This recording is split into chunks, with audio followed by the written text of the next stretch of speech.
د غونډې هغه وایلو چې پیل شو افغانستان خپل موقف پکې بیان کړ ګډونوالو ته د ګډونوالو لخوا هم موقفونه واورېدل شول.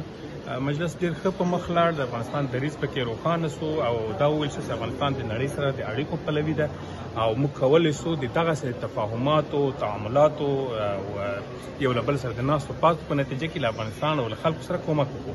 او هغه تشویشونه چې نړۍ او هېوادونه لري افغانستان هڅه کوي چې هغه تشویشونه خپلې ټولنې د ضرورت لپاره هغه رفع کړي، خو وخت غواړي.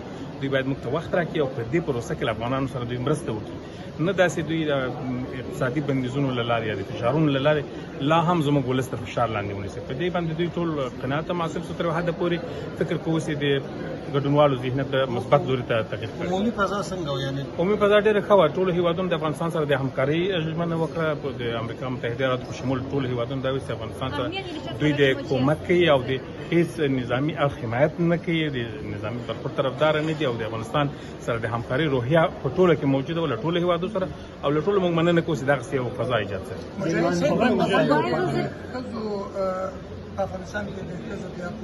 بلې هغه یادونه هغه تشویشونه وو تر حده پورې اسلامي امارت وایي چې دغه اندېښنې زموږ د ولس هم دي او دا ولسي موضوع د افغاني موضوع ده.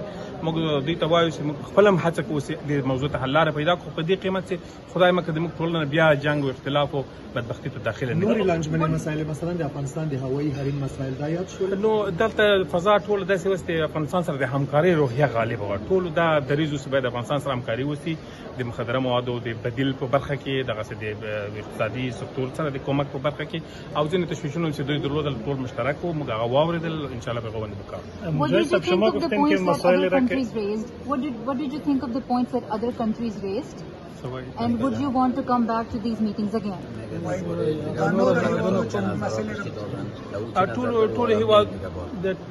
ټول هېوادونو نظرونه په د افغانستان باره کې مثبت ښکاري، ځکه ټول د همکارۍ روحیه لري او دا یو ښه خبره ده.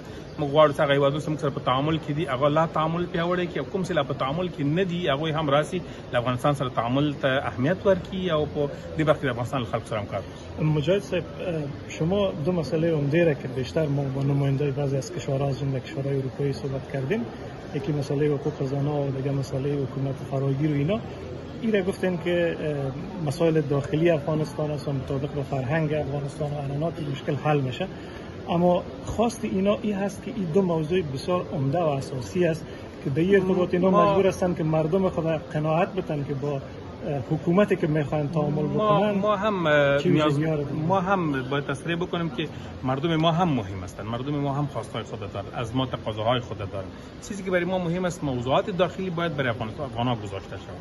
ما خودمون پروبلم‌های خود درک میکنیم، خواست مردم خود درک میکنیم، راههای حلم کوشش میکنیم برشان پیدا کنیم، ولی کشورهای بیرونی باید تعامل مثبت با تمام افغانستان من حیث یک ملت تامین بسازن که به نفع همه مردم است. اگر خدای نخواسته فشارها دوام میکنه، محرومیت‌ها دوام میکنه، اول که متضرر میشه مردم ما هستن، اول خانم‌ها متضرر میشن. پس کمک به بشریت نشدی، تشویش به جان نیست، باید همکار باشیم.